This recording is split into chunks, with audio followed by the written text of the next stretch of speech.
A pleasant good evening to you, and welcome back to another episode of Roots Connections on Q, right here on Q95, the big station. So, a pleasant good evening to you, wherever you're joining us from, whether you're in Dominica, the Caribbean, and the rest of the world. It is great to be back with you for our number one program.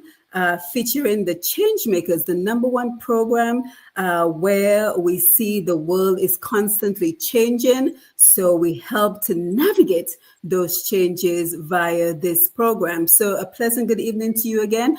Today we have another packed program for you, and we have a full house as Team Unity Dominica is here with us, and they're going to tell us all about their manifesto. They're going to tell us about their vision and their strategic plan for Dominica. And of course, we know politics is a major area of concern for many Dominicans. So first, we're going to have them present their manifesto, their strategic plan, and their vision. And of course, we're going to engage with you with all the questions and concerns you have about them being a part of the political scene in Dominica. So again, welcome to the program. As you know, again, this is our number one program for featuring the change makers and those who are prepared to help with the advancement of Dominica. So this evening, we are joined by Mr. Kenton Sejean. We are joined by Mr. Alex Bruno. We are also joined by Ms. Petra Cabon George, Mr. Carlos Charles, and we have Sherian Austri with us. We are also expecting Christine Dupuy in just a little bit, so hopefully she will be joining us shortly. Facebook, I see that you're already coming in, so come on in. As you come in, share the live, let everyone know that we are here for another engaging program of Roots Connections on Q. Of course, we are live on Facebook at Q95 FM Radio, as well as Push Past 10, and we're also live on YouTube at Q95 Radio. So don't forget, follow, subscribe, so that you'll never miss when our programs go live. So as we continue to witness how quickly the world around us is changing, here on Roots Connections, our commitment to you is to look at the changes we should be concerned about, look at the changes we should be taking advantage of, and also look at what changes we need to make in order to move our island, our people, and our region forward. And tonight's program, we will be engaging with those who are throwing their hats into the ring to spearhead the development and changes we need for a better Dominica. So again, a very warm welcome to you. This is episode number 87 of Roots Connections on Q for today, March 12th, 2025. And I am your host, Simone Matthew. Before we get started, we must always remember to pray for our country and all the challenges we face in Dominica. And in particular, this evening, we pray for the soul of Mr. Fitzroy Williams, legendary musician from Dominica, the keyboardist for Exile One. We pray that he rests well, he rests eternally. And of course, we pray for all those who have lost a loved one recently.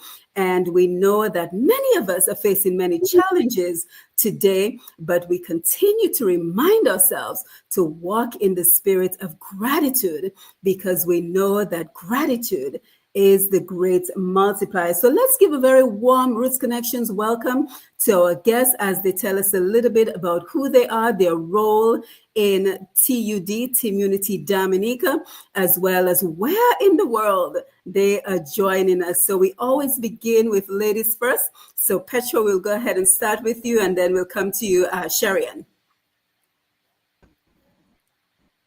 Hello, good evening, Dr. Simone. Nice to be on your program once more. My name, as it's on the screen, is Petra Cabon George. I'm from the lovely village of Capuchin in Dominica, and I reside in the U.S. Virgin Islands right now. I am here with a great team of people. We share the same vision and passion for Dominica, and we just want to bring Dominica to the next level and to secure the future for our new generation. Yes, excellent. So Sherian, let's go over to you. Hi, first of all, thank you very much for welcoming us and inviting us to your program tonight. My name is Sherian Austri. I reside in Antigua, but I'm from Castlebrus. TUD, we are here all together. We are taking a big step to bring Dominica together in unity and to make Dominica go forward right now. So that's our big plan and our motive right now. Excellent. Alex, over to you. Well, of course, Simon, I'm no stranger to this and to the community, Dominica as a whole. I want to thank you for the opportunity, for your unbiased efforts to try to expose voices, to include players into the political sphere. So this is an honor for me to be here, to stand boldly with the team that I've been part of since Carlos Charles invited me to contribute towards forming and being part of another political movement. So all credit is due to Carlos Charles. It is not me who created this, it's Carlos who actually got me involved. Carlos and Kenty and Erwin et al. So I'm happy to stand as part of a new voice, a renaissance, a clean slate, a new approach, a different way of doing politics with the other players of politics in Dominica. So Team Unity does not stand alone. We recognize there are other players. We just want to say there's a different way, and probably we should all find to work towards a different and more progressive way for Dominica's politics. Before I pass it on to the next speaker, I want to say a very special good evening to Lambi. Lambi has been a permanent fixture on Dominica's landscape, not just on media, but in media generally, but he started with radio, ham radio, and a lot of the credit that we give to Fred White should also be shared with Lambi. Lambi was there as well in 1979, and Lambi has never stopped contributing to media. Lambi deserves a national award. I've said so before, and I'm saying so again. If it means that I have to write to recommend Lambi, I will do that. But Lambi deserves that recognition because he has been going at this nonstop for half a century and more. So I want to really recognize my brother, my father figure too, and friend for what he's doing and for keeping it steady with Q. Yes, thank you very much for that. I think we had Kenton on. Let's see. Let's try to bring him on again. Nope, I think he's disconnected. So if someone can go ahead and probably send him a message to let him know that he's disconnected and he should try again.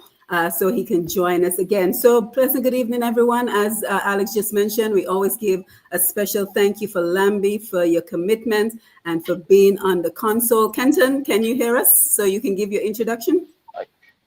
I can hear you perfectly fine now. Yes, go ahead. Tell us who you are, where you're joining us from. First of all, let me apologize for the shakiness of my connection because I am actually just setting sail from Mexico right now. I'm on a cruise ship, so my internet is a little bit shaky. So I apologize. Yeah, and if you could speak up a little too, because we can barely hear you. I was saying that let me apologize for the shakiness of my internet because I am just moving out from Mexico right now, setting sail from Mexico on a cruise ship. So as you guys may already see, my name is Kenton Serja. I'm one of the founders of Team Unity Dominica, and currently I am working on board a cruise ship with Royal Caribbean Cruise Line International, providing music as entertainment, which is one of the many talents that I possess. So, but right now I'm just sitting out of Mexico right now. Can you guys hear me? Yes. Yeah. So thank you. Thank you so much for having me. I appreciate you for having me on the program. We have a wonderful team.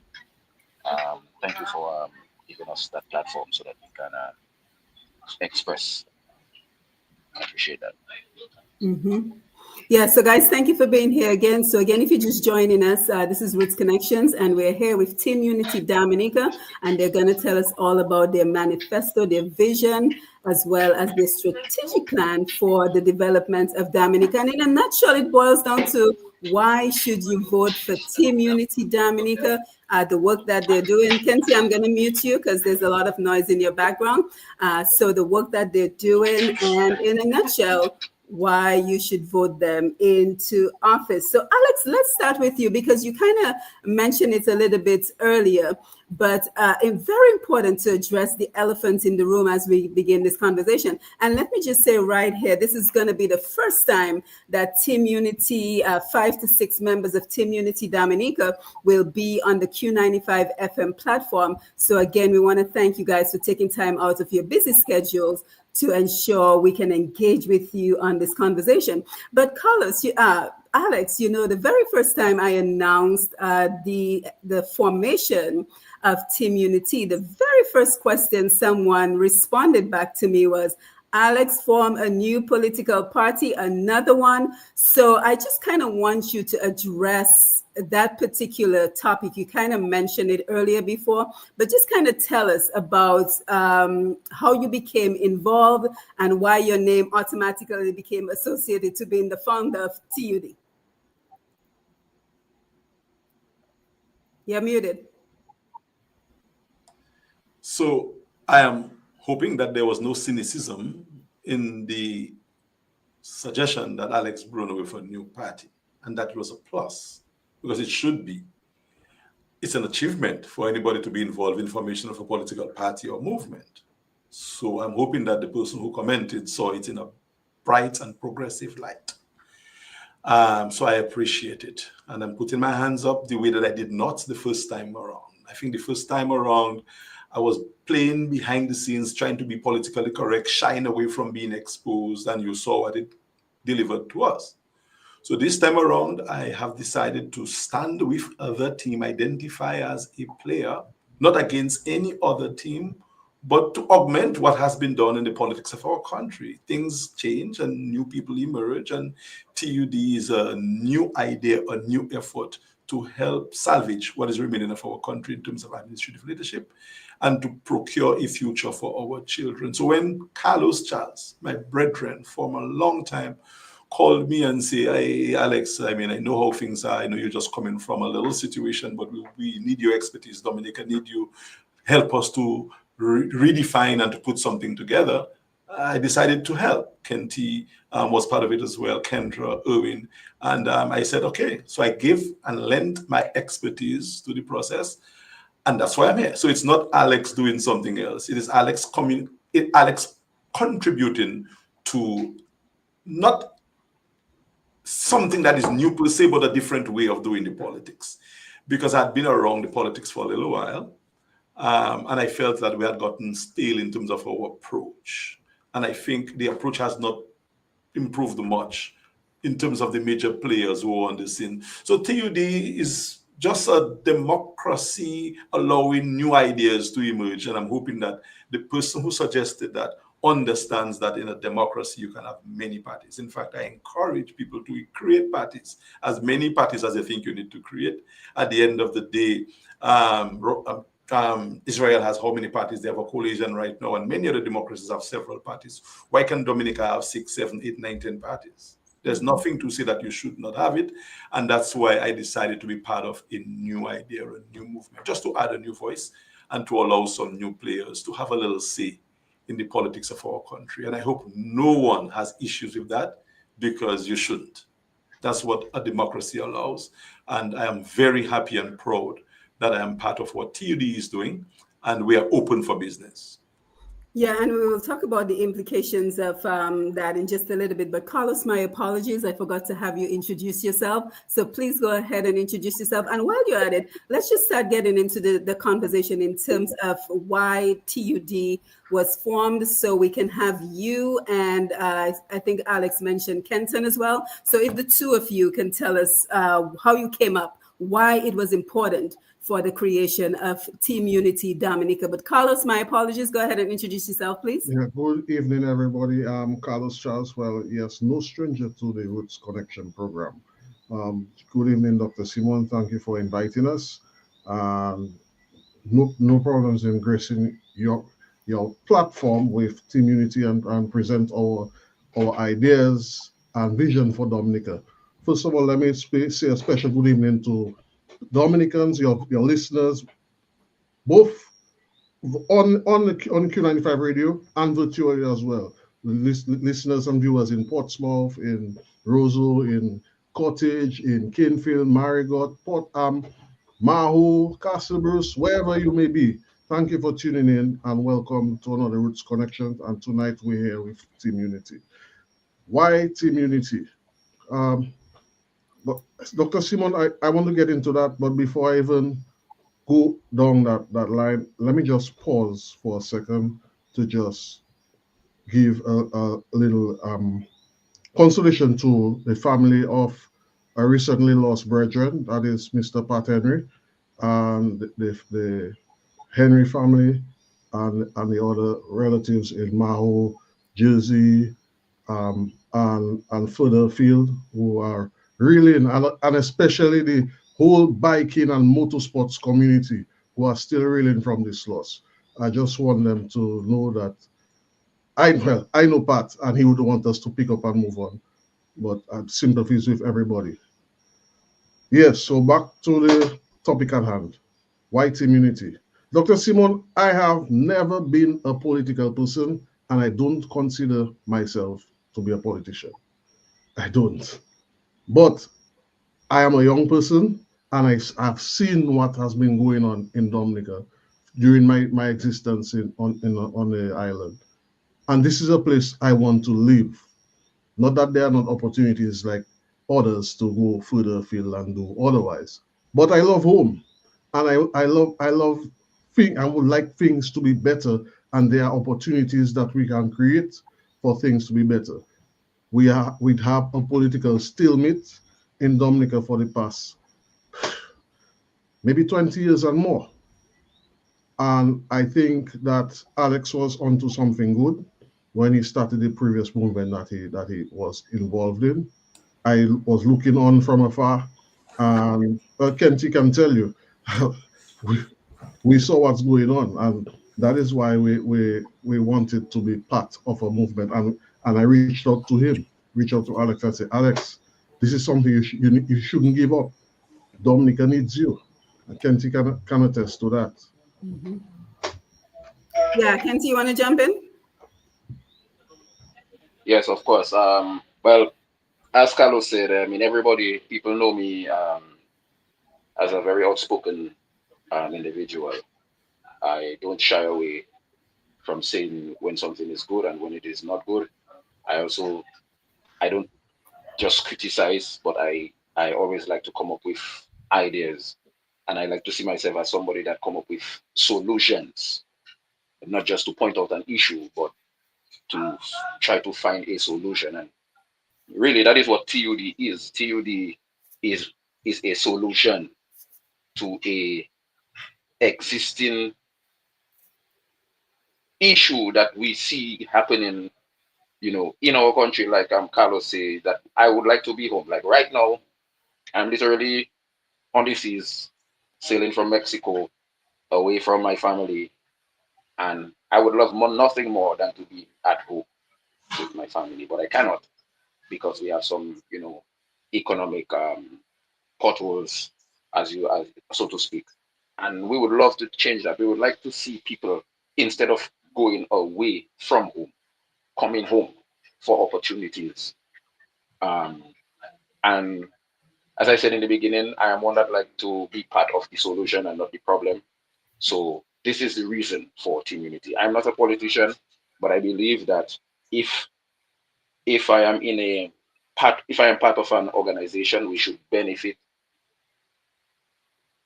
the people that we represent. Right. If you understand what I'm saying. So that is basically the reason for TUD. Basically, TUD is the solution that we came up with to directly target the issue that we're having. Right, excellent. So what I want us to do, because again, we have a lot to unpack with this program, but what I want us to do before we get into all of that is kind of just have the different members of TUD kind of just walk us through why you are qualified to represent the constituency that you're going up for. What constituency would you be representing? Who would be prime minister? So let us get all that out of the way before we get into an open discussions on the issues and your vision and your strategic plan. So tell us about your qualifications, the constituency you would represent, and what would you be bringing to the table. So Petra, let's start with you. Okay, so I have a bachelor's degree in accounting. I work as an auditor in Virgin Islands. I love agriculture, and so my contribution is mainly in agriculture, as you know from our last show. I love helping people, and I love seeing people succeed. And so that, I think, should be enough qualifications to be able to represent my people, that my love for people. And I see myself as a servant to the people, to serve my people, to ensure that they have a better future. And I am from the Cottage constituency, and if the people of the Cottage constituency permit me, I would be happy to represent them and their needs. Excellent. Sherian, you're muted.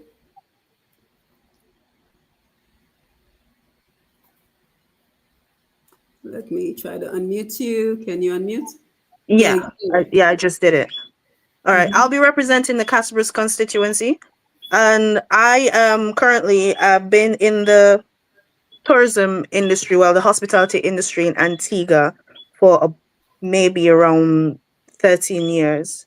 I've been I'm a certified bartender. I've been bartender and waitressing for about 11 years, and I've just moved my career to the sea. I do the sea life right now. I am a licensed, well, I hold a powerboat level 2 license to captain powerboats.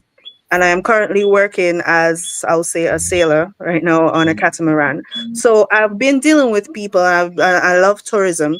And looking back at my constituency need a lot of work to be done. I love working with people, and I love talking to people. I love reasoning with people, and I love seeing development happen, especially in my area. And in my area, a lot of development needs to be done. Agriculture, tourists, tourist attraction. We need things to be done at the fisheries.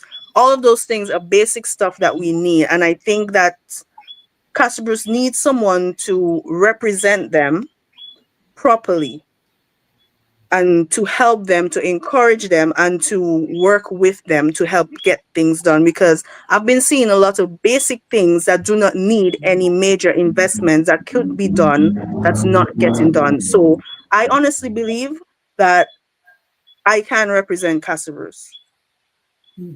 Excellent. Kenton, your qualifications and the constituency you would represent. Well, at the moment, I am an entertainer working in the music industry. I am also a professional contractor, handyman. I have a business in St. Martin and in Dominica on providing handyman services.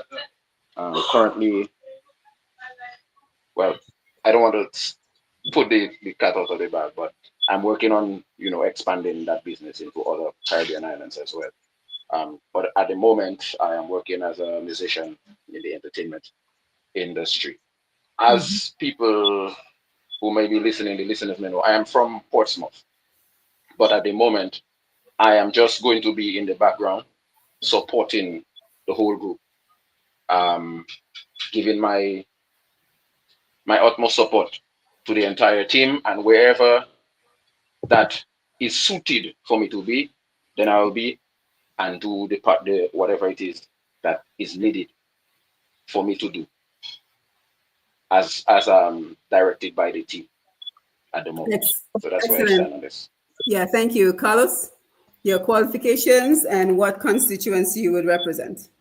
I am, let me put it to you that way. Started my career in ICT. So I've done many at the top level in Microsoft certifications, Red Hat, network. So I'm a network systems engineer by profession, but I have to be very blunt, ICT has kind of bored me over the years. And tell us what is ICT for those who don't know. Information, telecommunications, communication, Okay. right?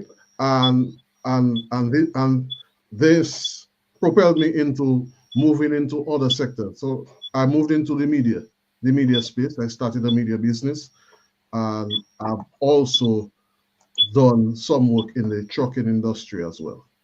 Trucking industry as well. Currently, I am pursuing a degree in economics and political science with the University of the West Indies. So yes, what I've done on the ICT level is beyond what I will ever learn in UE on the bachelor's level. However, I'm trying to augment what I did in one career to balance the other one. And your constituency would be? Right, I, it's obvious I represented Marigot in the last general election. However, I am from Marigot. I also live in Kinfield as well as Cottage. So right now we're trying to balance it off.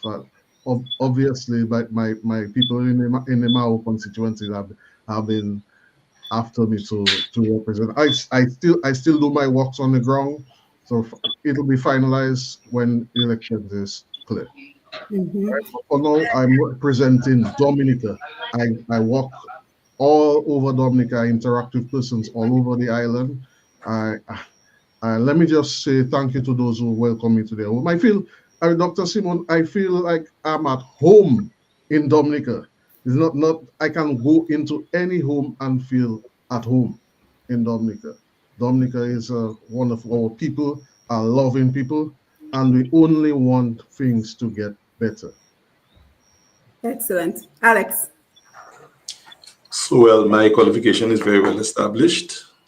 I work in politics as a professional.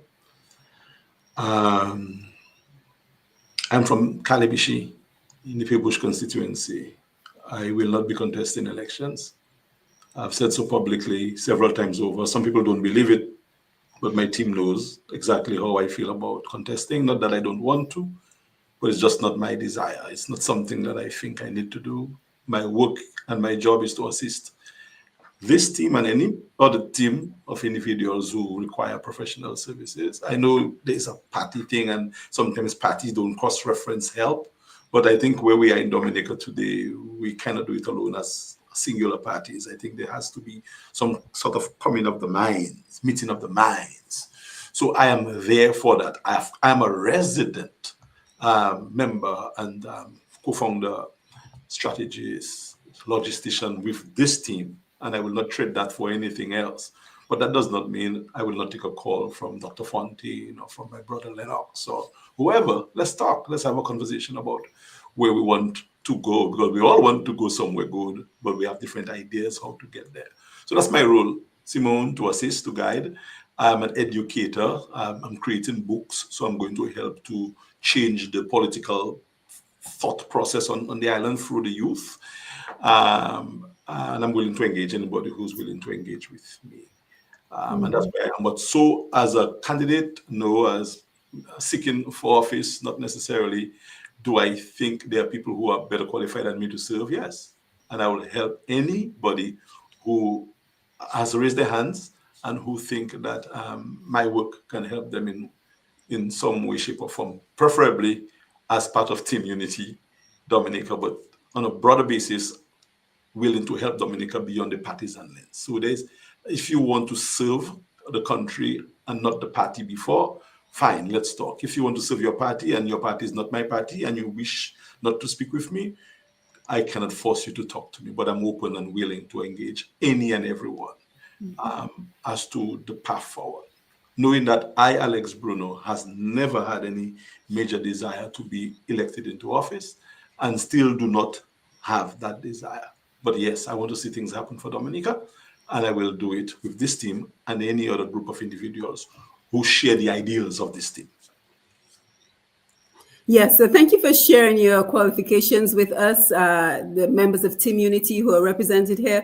One of the most important decisions a political party has to make is who will be the prime minister if you're elected into office. So let's open up the discussion. Anyone feel free to chime in and to join the conversation. So who would be the prime minister if Team Unity Dominica is elected into office?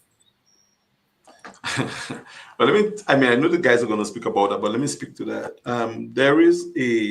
There has been a leadership kind of reconfiguration. We have been speaking, and the team has been working for the past 2 years plus. Every week we meet, sometimes twice a week. We are preparing for a marathon, and I hope the other people in the race do not get too surprised when we totally come out and present our cards. It will be foolhardy to expect or not to expect that after 2.5 years, we have not done tremendous work. So there will be some pronouncement in terms of an official declaration, and there will be most likely a reconfiguration of the leadership. Right now, Carlos is known as the leader. We'll see when we finally present the new cadre of people, and what the people who are here are just a handful of the people who are involved in the process. So there will be a mention, and the individual who will be leading our team, most likely Carlos, most likely not, but the public can wait for that when we finally present the clean slate. And that person, if we win 11 seats, will be the prime minister of our country. But we cannot say that now because we are waiting on the right time to declare the team under the banner of the Clean Slate campaign. It could be somebody here. It may not be somebody here. Who knows? We want to keep that as something that the public will see in time. Excellent. And even again, to continue, it could be somebody from our team or somebody from another team. Because if you don't win 11 from us, you can come together with whoever wins. And as long as that person can command 11 seats or 11 representatives support, that person becomes the prime minister. So the prime minister doesn't have to come from our team necessarily if we didn't win 11 seats, because parties have worked with parties in the past. In fact, the parties in government now in Dominica is a coalition kind of arrangement of people from different political factions. And the honorable prime minister commands the respect from the majority, and he is now the prime minister. So that's how it goes. The leader of a party does not necessarily become the prime minister of a country. Mm-hmm. It's the one who can get the support from 11 elected members of the parliament. Right, but just keep in mind, transparency is one of the areas I think most Dominicans find that we are lacking in politics. So I think it is very important to have that decision sometime soon in terms of who would be the leader. For now, it sounds like it's Carlos, but again, you mentioned that may change with time. But I think we have to keep in mind that transparency is very important, and we know that it is something that is lacking in Dominica. I think most of us can agree with that. So very important to keep that in mind. So right now we're here. I think we're down to the four of you. I think Kenton probably fell off. But I think a question that is on the minds of a lot of Dominicans is, where is the rest of your party? Who will represent the other constituencies? Again, you guys have been at this for 2.5 years. So where is the full slate of candidates that will be represented, especially since we know that the prime minister has in the past called a snap election? So if the prime minister were to call a snap election tomorrow, would you be prepared to contest the election? Sherry-Ann, let me come over to you for that. And then Petra, you can chime in as well.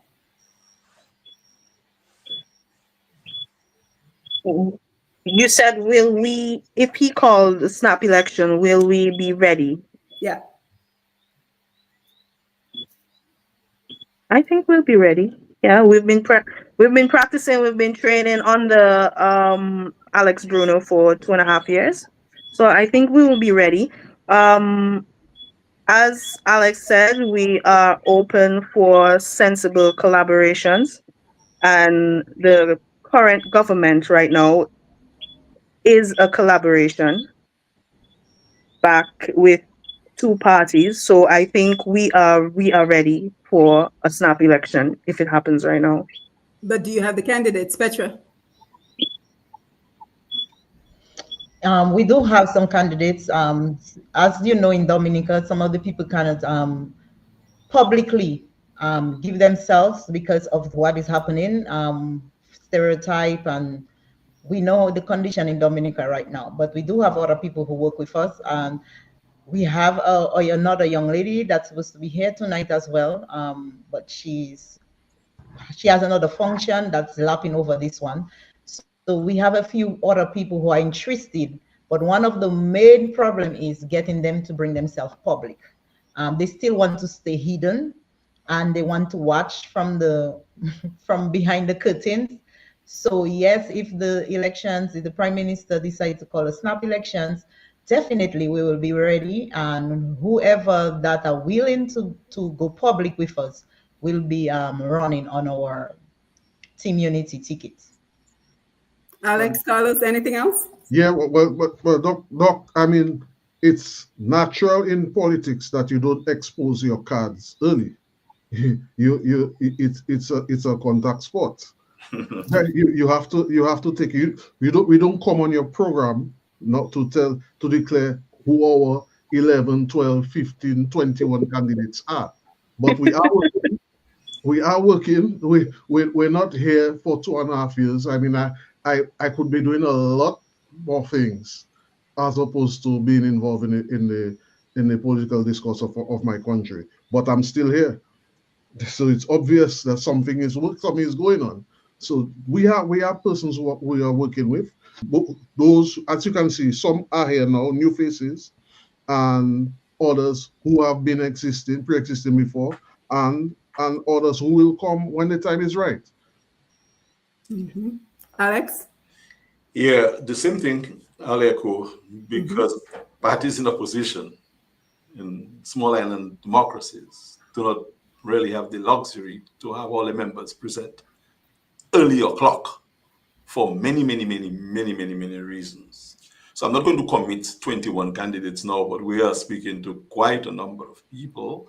And there are people who are now managing our production behind the scenes, at least 5 solid people who are candidates in the making, who, if snap elections are called now, well, all bets are off, and you will see the full potential of the people that we are speaking to. So I guarantee you that we have people. There are people who are following our training, who are guiding, who are assisting, who are part of the process. The same question I probably could be asked in reverse is, who are the 21 candidates that's going to be representing the former main opposition party or the former parliamentary opposition party?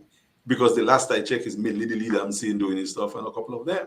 So I could ask, where are the candidates? Who are they? And it would be probably unfair or unreasonable to ask, because we don't expect candidates to be declared at now. But if we have a candidate launching and we present one candidate, that's a problem. But when we do the launching of the team, the leadership, whatever, and you will see the people, hopefully most of them, and certainly when elections are called, you will see everybody, because all bets are off. So I think it's a little premature to ask to have all our candidates declared even before elections are called. And it would be unfair to ask, let's say, our friends in the UWP the same thing. Who are your candidates? We expect the leader to do his stuff, and by the way he's doing his stuff, I want to commend him for being out there, being on the field, doing what he's doing. One of the politicians who is really working. So I commend him publicly. Nothing wrong in giving commendation to people who are doing their stuff. But it would be unreasonable to ask him now, who are your candidates? But you know what, guys? I'm going to beg to differ, because I'm going to speak on behalf of the people of Dominica. I'm going to beg to differ, because this is not a theoretical question I'm throwing out at you. We've seen in the past that the prime minister has called a snap election. So to say that you're not willing to disclose your candidates, the fact of the matter is, and somebody told me this, a very high esteemed person told me this one time, and it is the reality. All politics is local, right? All politics is local. So who is on the ground doing the work to engage your followers, to engage with you? A very, very good example that we saw not too long ago is when Annette Sanford won the Kalinago chief position. She won that position because she was on the ground with the people, talking about their concerns, working with them on various projects, and engaging with them. So I'm just being the voice of the Dominican people right now, and I'm looking at my panel right now, And the only person on the panel who is in Dominica is Carlos.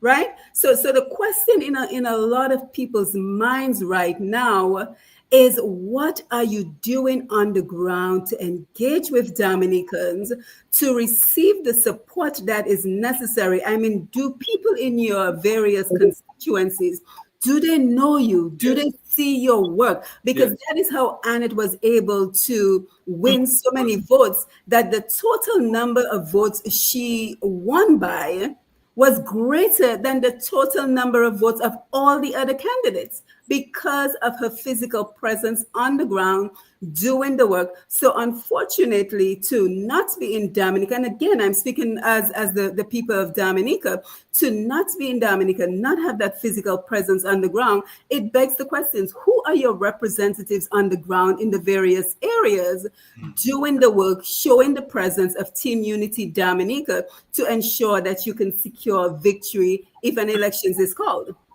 Miss Simone, a lot of us, the candidates, we do visit Dominica. I was in Dominica for 3 months last year. Good. To be honest, Dominica has no jobs. Dominica has no jobs that can sustain people. I'm just being frank right now. It will be a great sacrifice, which I am going to take, to come to Dominica, leave everything that you're doing overseas. Is a reason why Dominica is exporting people right now, because a lot of people is leaving Dominica. So it is a huge sacrifice, as I said, that I am willing to take, and I'm going to take, to leave what I am doing right now to come to Dominica to do my grounds work. We are doing grounds work. We do visit Dominica off and on, but you can't just leave what you're doing and come to Dominica and just settle. I tried that last year and it was a horrible fail. Dominica is you don't make the kind of money you make overseas in Dominica to survive. I have no children, and right now, if I leave to go to Dominica, I will suffer. I will fail terribly. So what we are doing right now, we are getting ourselves together to come down Dominica and do our grounds work. Now, besides being there physically, we are doing what we can to help the people on the ground. Chrissy is doing something. I think she has this, help me out, Carlos, or help this baby thing. She's giving, correct me? Yeah, she has a foundation that takes care of maternal needs and health. Exactly. She has that foundation. Petra is dealing with agriculture. She's helping people export their goods, which we don't have a lot of that in Dominica, and we need to export because we are the nature island of the Caribbean, and we're doing more importing than exporting. Right now, Antigua Prime Minister is working on agriculture. Imagine, Antigua is working on agriculture, an island who has no water is working on agriculture, and we are not exporting nothing. What I'm trying to say right now is we are working on getting on the grounds physically, but seeing that most of us is not on the grounds physically, we are doing what we can overseas to help and to talk to people, to inspire them and motivate them and give them hope. Absolutely. From overseas. So that is my answer to your question. Yep. Anyone else? Thank you, Sharon. Yeah, let me chip in for a minute. I am a person, my thing is in finance. And for me, for somebody to say that you overseas, and people tell me that all the time, oh, you overseas, what you're talking about, you're not on the ground. But if I was on the ground, I would not be able to open a market for Dominica in St. Croix. Right. Because the people on the ground, the leaders that are on the ground, I have put in Dominicans' pockets more financial stability than those on the ground. Every 2 weeks, I try my best to have a plane with produce.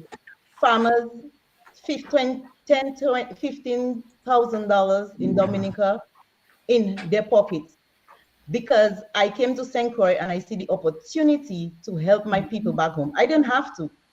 What I am doing here and why I choose Team Unity is because the dream that Mr. Charles came when he introduced himself to me, the dream and the passion that he has for his people. I told him, I know I am in Virgin Islands, but I share that same passion with you. We need to move our people to the next level. We need to bring our people where they are financially independent. I think our people now are relying too much on the government to take care of their needs, basic human needs, and we have to try to move their mindset away from that. So before you go into anything, you need to plan, you need to prepare the minds of the people. Because if I just come to Dominica right now, the people are still set in health. I'm guaranteeing if I go down to Dominica as a day of today, everybody will say, what you giving me? Right now, I am giving people the opportunity to be financially stable. I encourage people to go back to the farm and plant. I am trying everything I can to get different markets for them. Now I am still working on bringing our produce to the mainland, but the only problem we have, sustainability and consistency, is not in Dominica for farming. I cannot rely to ship a 20-foot container every 2 weeks from Dominica produce. So even when I tell people go back to the land, I am working with you, I am working for you, I am going to ensure that you are financially independent. We still have that reliance thing going on. So yes, we are overseas, but we are doing all we can to make sure that our people are well taken care of. So yes, we need to be on the ground. But if I am going to be on the ground and cannot help my fellow Dominicans, I am of no use to them. Absolutely. Carlos, Alex?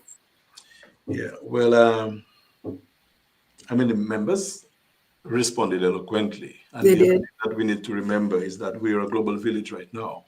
So gone are the days when certain things were the only way and certain ways were the only way. It would be ideal, and I've told the members that every day, if everybody lived on an island. But because of how things are at the moment, and the members who speak here are all planning an entry point where they're going to move back to Dominica, all of them. They're going to be eventually here. So it's a planning process. If elections are called now abruptly, well, they'll have to do what we have to do to make it happen. And the last time the Labour Party won, the Prime Minister who won with the coalition, Rosie Douglas, was not in Dominica. But he found himself here and he won in less than a month. So we're not saying that we're going to win from overseas, but the fact is the dynamics right now with Team Dominica, you may see that there are more people on here who are living overseas, but there are a lot of people who are not on here who live in Dominica, who give the technical support for the team. There are more people who are from Dominica who's not on today. Why? Because they will not come on queue to show their face, because one is a teacher, one is a banker, one is a lawyer. They're not going to come now and show them their faces, but they're on the ground assisting with Ava, our little $1 million scholar, who is going to receive a new gadget as part of this scholarship, which we are doing. And Ching did not speak about the carp show that she had in Castle Bruce just recently. Petra spoke eloquently about what she's doing. I live in Florida as well, but which song won the Road March song in Dominica? The song written by me. Who got the best talent in Miss Teen? The talent written by me. Who got the best talent in Miss Dominica? The talent by me. So I contribute. We all work. Because of how the world is today, you can have a business here and manage it elsewhere. Yes, politics is local, but the dynamics is changing. Mm-hmm. How does it benefit Dominicans when a politician go around taking pictures and say, look, me idea? How is that helping you to win? Annette did serious work. I know Annette. I was part of Annette's campaign and a team during the last election. And Annette kind of work is not just taking pictures and saying, look me. Annette did some real penetration, and I guess that helped her to win. So not just being on the ground guarantees you to win.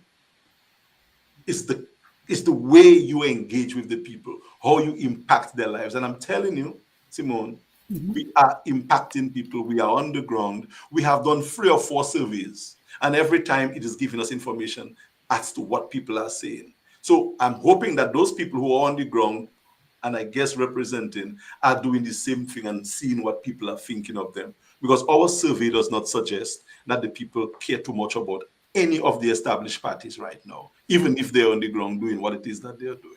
The people are generally saying it's time for a new kind of idea. They're tired of the same old, and I think TUD brings a different approach. Granted, the people who are here now are not on the ground currently, but there are more people on the ground than those who are on air right now. Mm-hmm. Excellent. Very well said. Carlos, before I come to you, I just one comment someone posted recently, and it says, I completely understand their points. Plus, we already have elected representatives living right here, and you only see them when they want you to wear a red or if the PM by their side. So again, we're just having a very balanced conversation. We want to make sure that we're echoing the concerns of the average Dominican on the ground. So guys, thank you for providing very clear and concise responses to the question. Carlos, over to you. Yeah, and Dr. Simon, I just want to add, I mean, look at you. You're doing a program on Q95 and look at where you are. The only program that invited us to be on Q, apparently, you know what I'm saying? And that's amazing. So we thank you for that. We thank Lambi, we thank Mr. G. But look at what we are doing. We are a global community, man. So this thing about being there and being there doesn't really hold a lot of water. As I said. But I'm not the only one in Dominica. Mm-hmm. I'm not. No. I'm the only one that you see. I'm the only one that you know. Mm-hmm. At the like I told you earlier, at the appropriate time, the rest will be declared. Yeah. Whoever else you see working with me, you will see. But we do have persons who work with us, who give their feedback regularly, and who are even looking at this program right now. Yeah. Excellent. Sharon, you wanted to say something? I was saying it's essential for groundwork. Groundwork is mandatory. We're not saying that it's not mandatory. It is to get to know your people and get to know their problems and what they're going through on a daily basis. And because when you get into politics, you're working for the people. It's the people who put you there. Every 5 years, you go to them to convince them to put you there. So you're working for the people. You're supposed to be there to hear their concerns, hear what you have to work on. So as I said, groundwork is essential, but where we are right now, we cannot just leave and say, okay, we're dropping everything and we're coming to Dominica, because Dominica do not provide like jobs. The jobs we do overseas, Dominica do not provide that. Or if Dominica does provide that, they cannot pay us the amount of money for our qualifications. So we're putting things together and we're coming down to do our groundwork. Mm-hmm.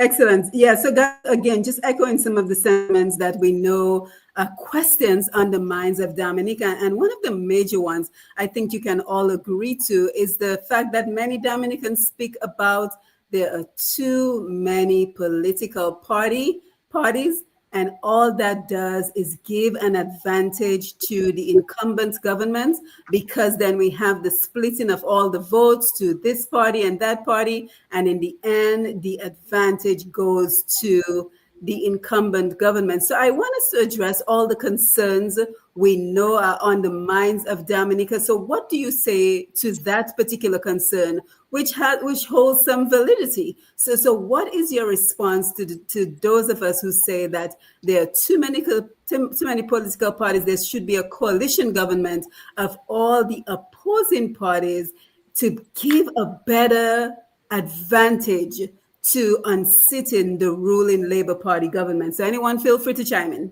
Mr. Bruno.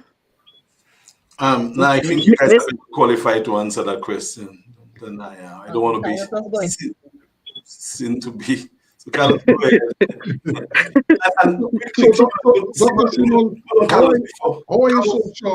Hold on, Carlos, before. So I'm going to drop off from this and I'm going to join on another device because I need to be driving. So I wouldn't necessarily be on camera, but I will be willing to contribute in any other way. So if you don't see me here, look out for me joining on my mobile because I need to be driving. Sure. And then once Carlos responds to that question, we're going to take a break to invite the callers. And then we also know you have your manifesto. So we're going to present that to the audience and then continue the conversation. So yes, Alex, we'll see you in a little bit. Carlos, you were saying? Yeah, so how are you so sure that the votes are going to be split? I, for example, went up in the Marigot constituency I will comment that so a party said that they were not taking part, but there was a serious campaign against Team Unity by people who said they were not taking part. Notwithstanding that, I got 6 votes. How are you so sure I'm going to get the 6 votes at the next election? So remember, we're echoing the concerns of people. What we hear people ask. Let me finish.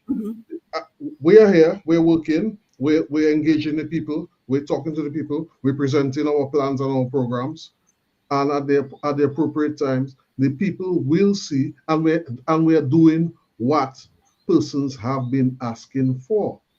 Because we're not just guessing or doing this as a guessing game. We go in, we do our polling, we ask questions, and Carlos is not the one doing the polling. When Alex does his stuff, he has independent people talking to persons on the ground, and we use those constructive feedback to tailor our messaging and how we engage with the person. So we do exactly what persons have been asking for. You cannot claim votes before they're cast. Parties earn the votes, and you cannot just assume that a vote is going to be split. Could I give my 2 cents on the unity thing, Sure. Carlos? Yes, go ahead. Carlos? Yeah, go ahead, Sherian. Okay. You said, if I'm not right, you said the public said, why don't the oppositions come together in unity? As how the current opposition was chanting about a couple months ago, right? They did come out and say something about unity, right? Well, I'm talking about, for example, the callers to Q95. Whenever a political party, another political party is announced, and we just saw yet another one announced recently, that is the number one concern that people call about, that there are too many political parties, and all it's doing is, for example, Carlos got 6 votes. That 6 votes, if there was a coalition, could have gone to the coalition and bettered the odds of dethroning the Labour Party. Oh, so basically they're asking, why don't we merge together? Yes, that's a coalition. All right. Mr. Bruno and Carlos made attempts of contacting Joshua Francis and Thompson. They did make attempts on that, and they were ignored. So that's the answer to that question. We did make attempts. Carlos, correct me if I'm wrong. Mr. Bruno did make attempts to contact Mr. Thompson and Joshua Francis, writing some long paragraph how he want to meet up and we should have unity and stuff like that, and we were ignored. Then a couple weeks or months after, I saw the opposition and Joshua Francis came together, and speaking of unity, the same unity we were asking them for, they just came out with it. So that is the answer to to the person who was asking that question. So we cannot force people to unify. Right. As I said in the beginning, we are open to sensible collaborations. And then before we go Yes. on the break, let me just add one thing to it. The one thing I realized in Dominica is that we don't like change. We want change, but we don't like change. And the reason why parties are always going to be formed is because from what I am a spiritual person, and I believe the word of the Bible, and it says, can 2 walk together except they agree? Now, I've been with everybody. I talk to everybody. I am inclusive. I include everybody. I try to do my best to make sure I am working for Dominica. I'm not working for any particular person to say, if you vote that person, I'm not going to speak to you. That is not part of my nature. I put Dominica first. And so we call on the people and we say, hey guys, let us meet. Let us speak. Let us not go to every constituency and have free political party go in there. Let us go in, let us see who is the best fit in each constituency, and then we will send that person to represent that constituency. but that is on our behalf. Mm-hmm. But some people don't want it like that. They want them and them alone to be part of it. So you cannot be a unified body if you're not getting included in unity. So Right. you could see for the last discussion, we were not invited to be part of the unity conversation. Nobody informed us. We saw the flyer and we was like, they have a unified conversation, and they did not invite Team Unity. And that says a lot. And so we continue to work on our own, and we continue to do what we do for the people of Dominica, irrespective of nobody wanting to include us in any conversation. But we are trying to reach out to the people. Mm-hmm. Yeah, and I think that is a valid point, because many times we say there needs to be a coalition, but again, you guys are doing a good job of highlighting what the issue is, because how can we all come together if we're ignoring each other? And Team Unity Dominica, as far as I know, you are a registered political party, correct me if I'm wrong, but then if we do not even have folks responding to your efforts to reach out, that is the question we need to be asking. Why? Dr. Simon, is that incorrect to say that folks are not responding to what we're putting out there? Because folks are responding. And I get feedback on a regular basis from the Jack Brown in whatever community that I No, we're talking about the other political parties. But when it comes to the other political parties, like I mentioned earlier, there's a stiff opposition campaign to lock Team Unity out of the political conversation in Dominica.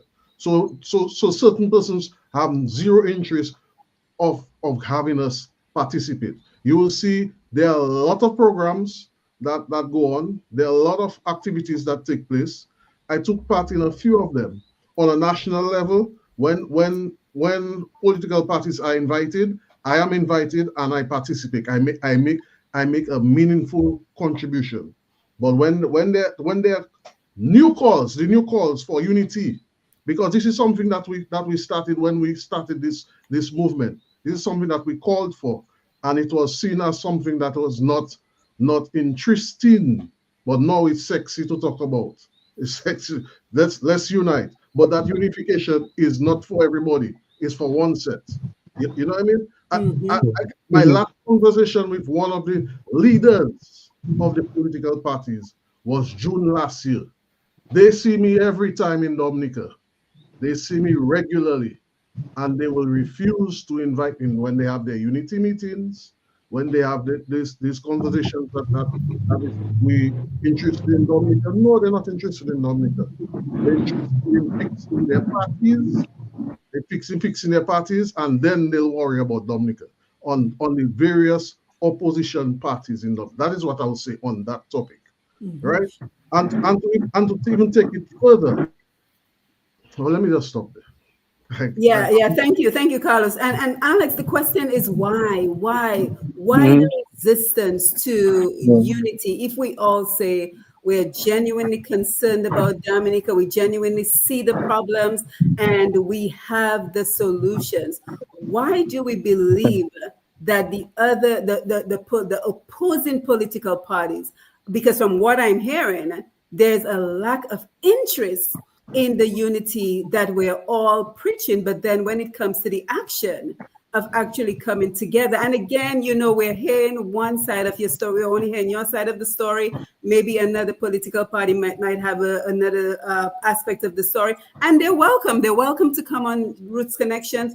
Every political party is welcome to the platform to share their particular insights, their particular views. But I think that is to the detriment of Dominica that we speak so profoundly about unity. But from what you guys are saying, when it comes to the actual action, then we see that everyone wants to keep to their particular party. And just one thing quickly, Carlos. Guys, I'm seeing the comments coming in on the Facebook and YouTube. Please continue to post them. I'll take them in just a minute. Carlos, to you, and then Alex, and then we must take the phone calls. Dr. Simon, members who are supporters of those political organizations reach out privately. Carlos, I don't understand why they're not talking to all you. We need to work with all we need to work with you guys. I don't understand why. I don't want to call any names, but this is what happens on a regular basis. But Yeah, and already since we're seeing the caliber, and that's one of the reasons I asked each one of you to provide your qualifications at the beginning of the program. So we're already seeing the caliber of candidates that we have just with the number of you who showed up for this program today. So it really does beg the question, what is blocking this unity that we all espouse? So Alex, your thoughts? Well, it's not my thoughts, it's the reality in terms of the efforts made over the number of years to try to bring a consensus together under this umbrella of unity. If you remember, Simone, very well, mine was a lone voice in the wilderness calling for unity of purpose within the opposition fraternity to do things right for the people. But for some reason or the other, and I think I know the reason, the political status quo do not want a new group to take root. It has to be the red or the blue. And that's not going to be the answer moving forward. Sometimes the red has to be a bit purple, the blue has to be a bit pink. Because blue on its own right now, in terms of the political affairs in Dominica, does not stand a fair chance on its own. The blue has to find ways to kind of dilutes the color a bit to get more colors involved. I'm not saying that that we are going to win on our own either. I think the blue probably stands a greater chance to do so. You have to be fair. But what I'm saying is you cannot expect it to be only you in a new and changing political dynamic. The results we are seeing on the grounds in terms of the opinion does not suggest that any one party now is going to form any government of Dominica. So it's time that everybody involved in the opposition find a way to talk. We're not saying that parties have to merge, but at least engage. That's all. You know how many times I called leaders? And the major problem, Carlos mentioned it, parties are saying that we're fixing our party first, then we will talk unity. That's what all the major parties are saying. Is our party first, we're taking care of our thing, and then we'll talk to you all. Even when a new party was being formed, I say, well, fellas, let's talk. I'm going to do my thing after I'll call you all when I'm ready for you all. So there is a kind of selfishness that pervades the opposition political space. And if that continues to be the case, the Red Party will continue to win in perpetuity until we can find it in ourselves to bury the hatchet, to eat our egos, and to say, okay, Alex, I don't like you a lot, but at least you're making sense there. Let's see what we can do. Carlos, I don't think you are the most flamboyant politician, but there is work for you to do behind the scenes or with the media.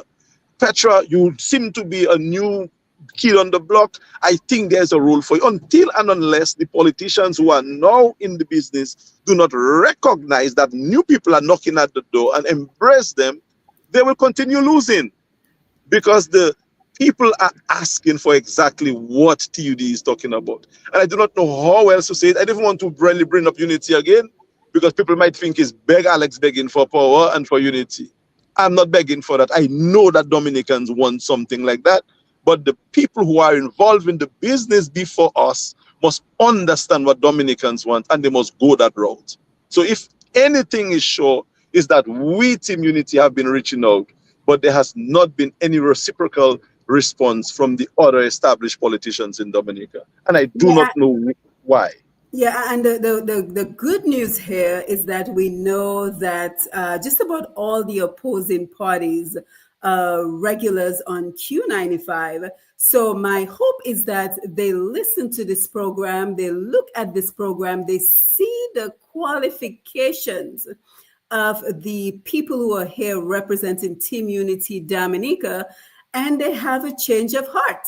They have a change of heart. They recognize the talents and the skills that you bring to the development of Dominica, and they will want to engage, because like you said, Alex, if we do not move past this, then we are simply giving the incumbents the continued advantage to remain in power indefinitely. Simple, because if, for instance, right, we have been, you know how long we've working for 2 years plus. You think we're going to just not run or contest an election when elections are called because fellas not talking to us? No. So if Petra run in Cottage and you have a candidate for, let's say, UWP or somebody in Cottage and one for Freedom in Cottage, what's going to happen? Petra might get the most votes, but maybe the majority might go with the red again. But if Petra runs against the red in Cottage, that is a better chance. Or if one of another party runs again. So we're not even talking about those that as yet. What we are saying is, at least let us know what you all are doing now, man, so we can know what we're doing. So we won't go blind and just put people everywhere if we know Marigot it makes more sense not to put a candidate in Marigot. But you must talk to us. You cannot talk to us and expect we will know what you want to do, because we are prepared to put 21 candidates if we have to. So parties must engage now. Don't wait until the elections are called and then tell us, don't run there, don't run there. That's not how people do business in politics. Because politics is the business of serving the people. But until you win, you cannot really serve the people. And there are ways to win.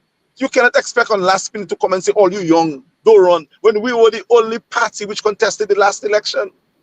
We are the second party in Dominica based on the last election. We got 100 and something votes. No other party but the Labour Party has votes from the last elections. So you cannot now tell a party that is registered, we contested an election, we were the only party with a manifesto, to tell us that we don't have a stake. We have a stake, and we want to talk to people who also have a stake. We respect everybody, every party, but give new people fresh ideas a chance. Let us help us to build and to create a better opportunity for our country and the future for our children. And that is not working against any established party. It is working for Dominica.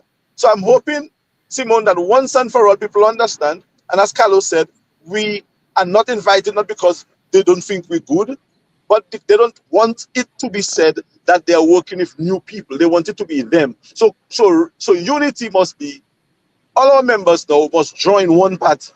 That is not what unity is about. Unity is us talking to see what's best for our country, not for your party. Because we are definitely not going to surrender the work that we have done to one party in Dominica. That is not what Dominicans are asking for.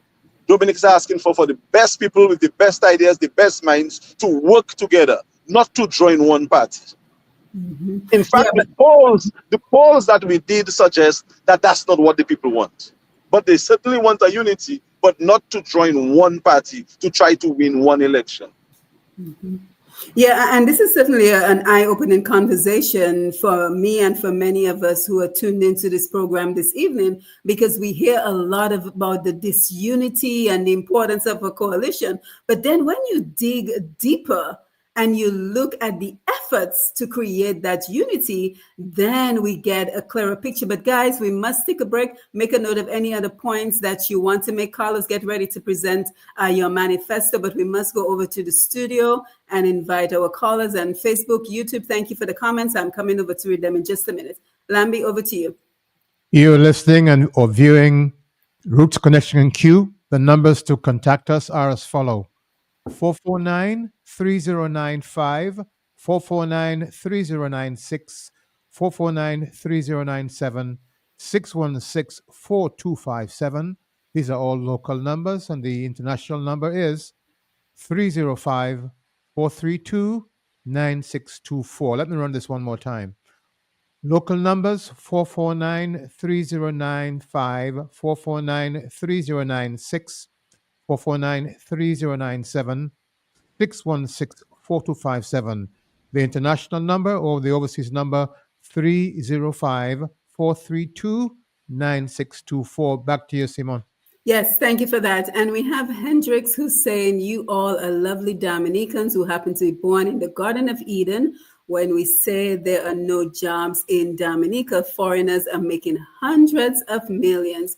Jobs must be created by natives. Then we have Ayo, who says if we get a coalition government of different parties, it is better for them to hold each other accountable. People need to think global politics. We have Hendrix again. After independence, we were trained at universities to serve others. Living life without risk is like playing it safe. Forgot about how much money you are making. Come down and change government. And then he continues, we were trained to do the happy talk and work with someone else. 100% of Caribbean people overseas are never going to run business. I'm not sure I'm agreeing with you, Hendrix, on that point. It is the luck of the draw, divide and fight, with Arabs, Indians, Chinese, and whites making hundreds of millions in the back majority country. We don't know who the South is. Singapore model work in there 50 years ago. China was a backwards country. Everyone had a plan except blacks. The language on this show is not talking about our millions. So I guess Hendrix wants us to talk about all the jobs that are going to foreigners. So we'll get to that at some point. But Carlos, let's go ahead and take a look at the manifesto. You can feel free to scroll through it. And just for the interest of time, let's just kind of touch on the main points that you want to include, because we have so much more to talk about, and I am concerned that we may run out of time. So tell us about your team. Oh, we have a phone call. Just 1 minute, Carlos, we have a phone call. Good evening, caller. Thanks for joining us. Go ahead, please. Caller, we short on time. Please go ahead with your call. Okay, the caller will call back again. Yes, Carlos, over to you.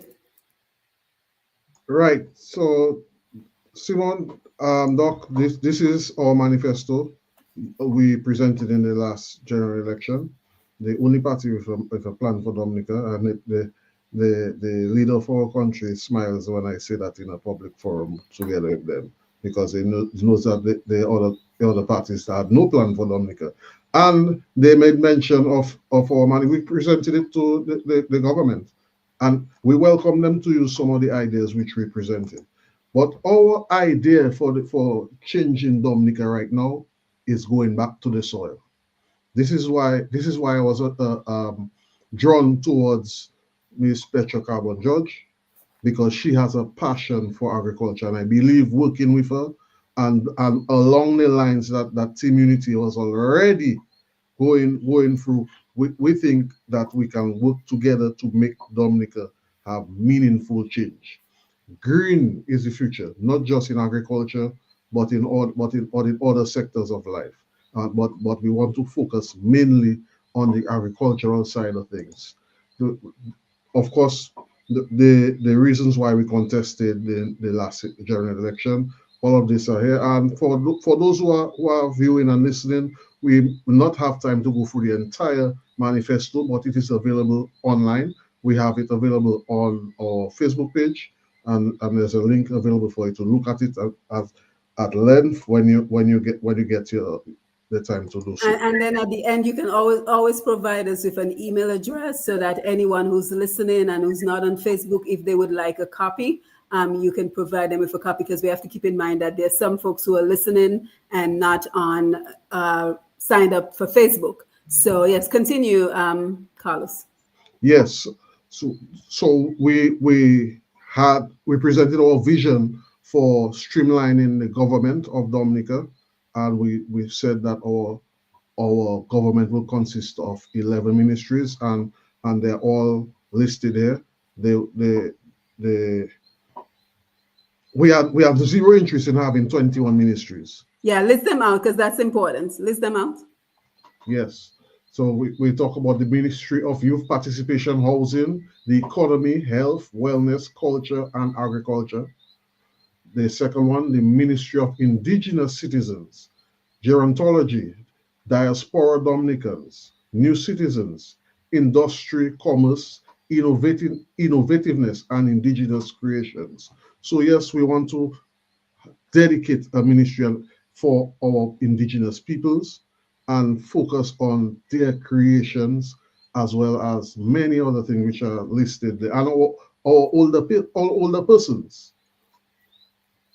The Ministry of Gender, Social Security, Welfare, individuals with different abilities, the environment, lands, rivers, aquifers, forestry, parks, and recreations.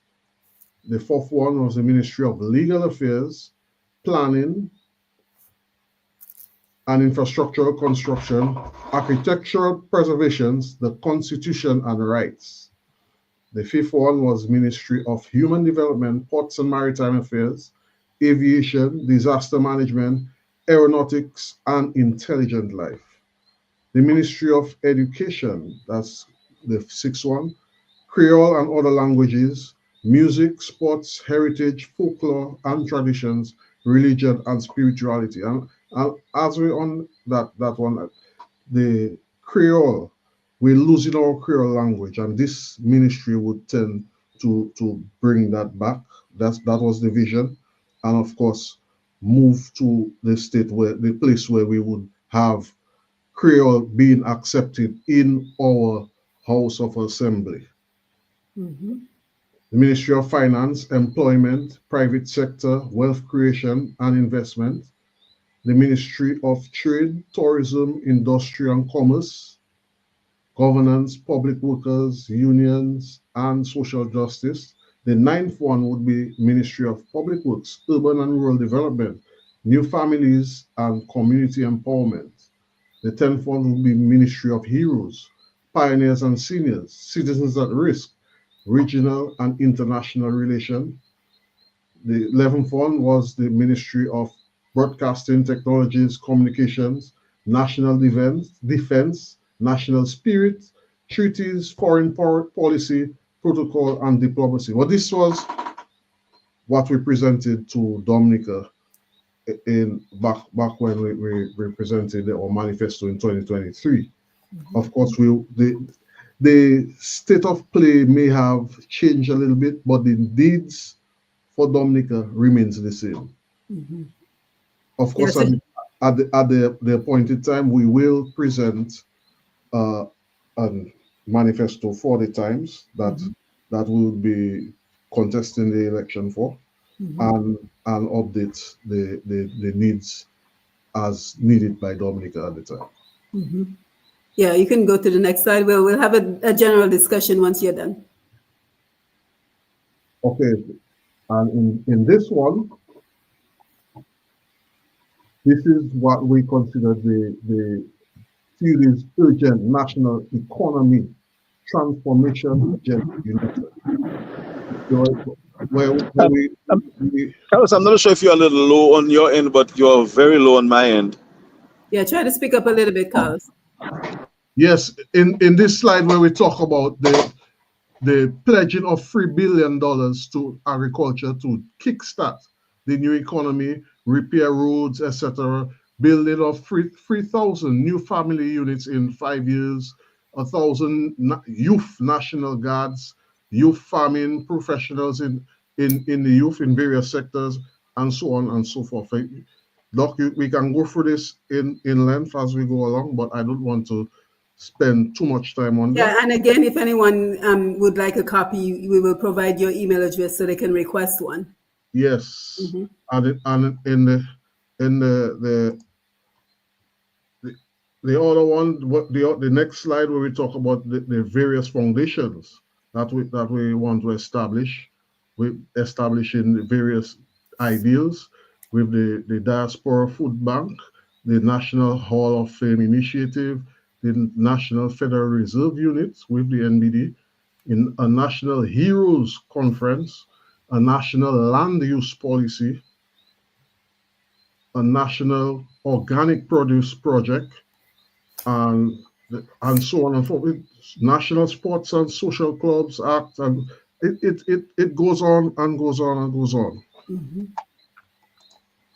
The National Child Abuse and Other Benevolent Acts Prevention Team, all the Foundation for the Elderly, the Inheritance Act, Internet Access Initiative, the National Internet Access Initiative. And Dr. Simon, I must stress that Dominica, we were far ahead in the OECS when it comes to ICT in years past, but we are behind, and there's a lot that can be done. And this team unity under this initiative, it was part of the vision to get Dominica ahead, get Dominica to move many steps forward in those sectors.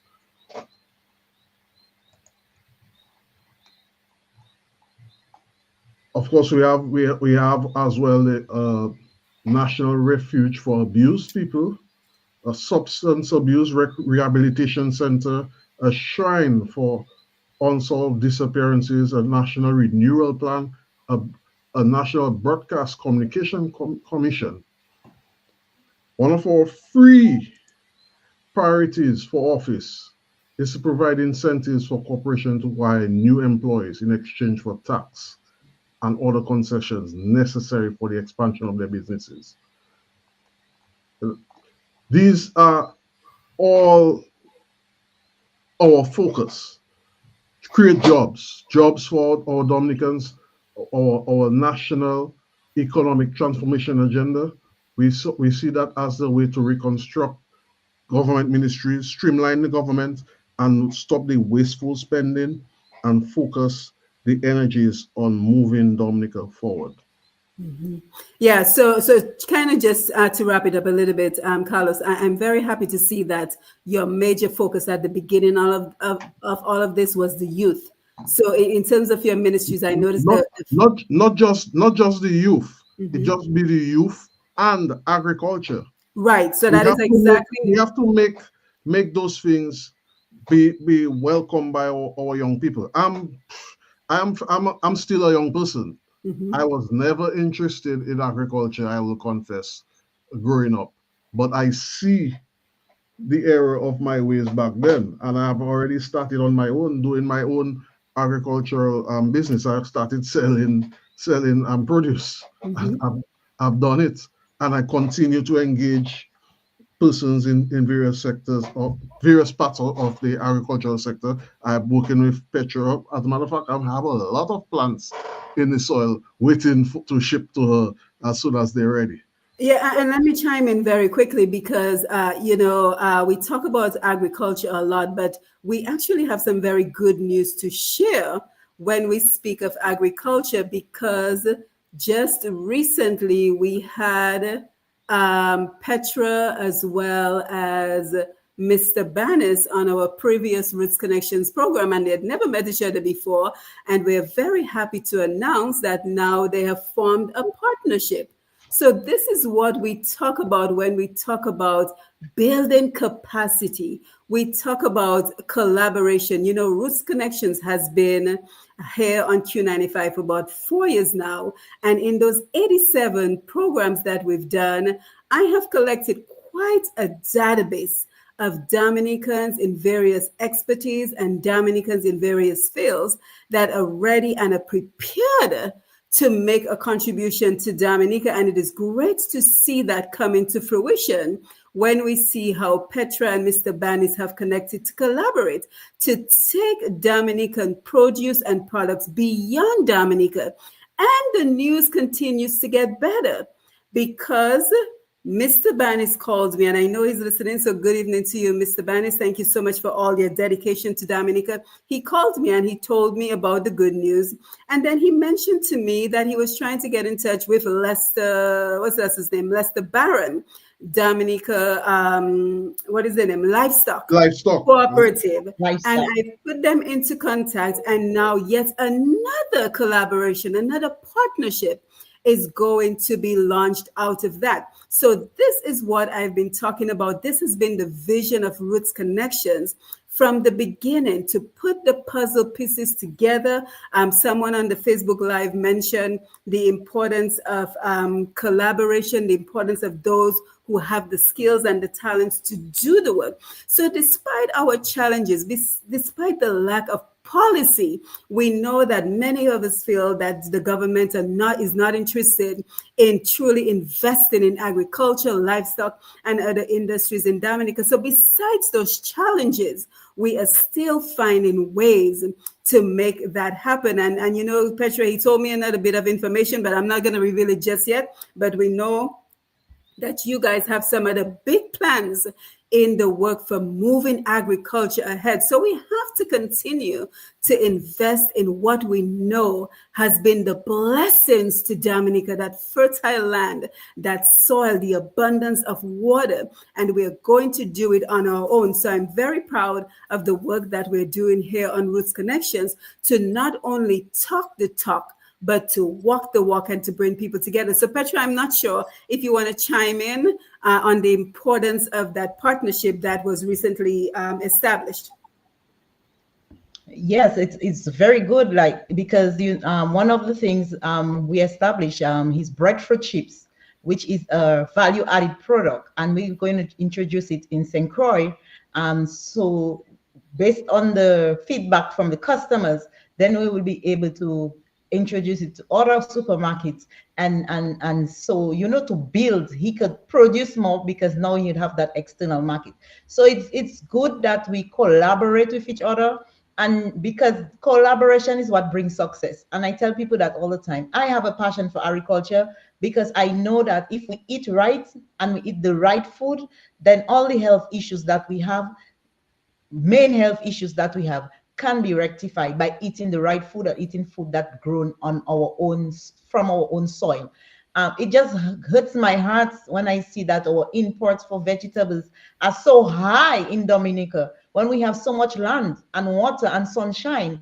And that is why I joined with Mr. Charles on the TUD platform, to bring that new idea, because one of the things I realized, some of the people, they are still stuck in their ways of doing things, and new ideas do not work with them. So I joined with Mr. Charles, because it's a new place where all ideas are welcome, and is to bring Dominica to another level.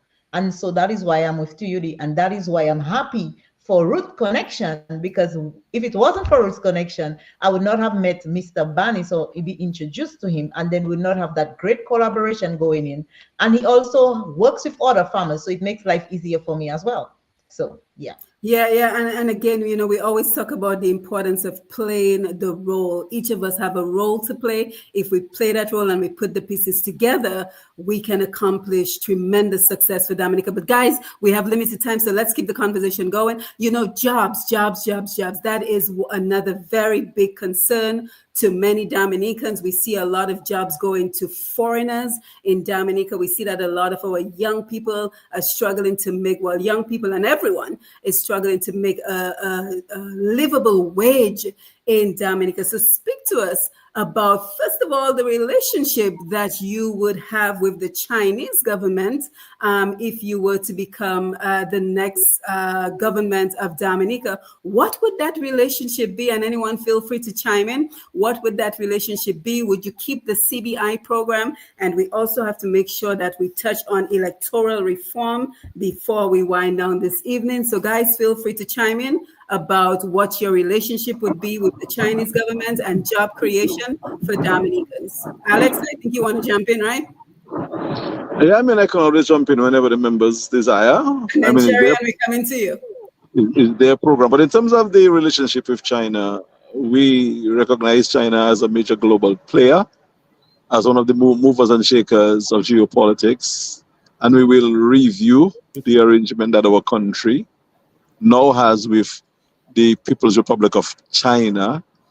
And if the present arrangement is one which respects the sovereignty of both countries and honors the cherished democracy that we have, the independence of thought, of practice of religion and rights, mutually, and if the arrangement is one that is based on trade and not necessarily aid, because aid is fine, but trade is better.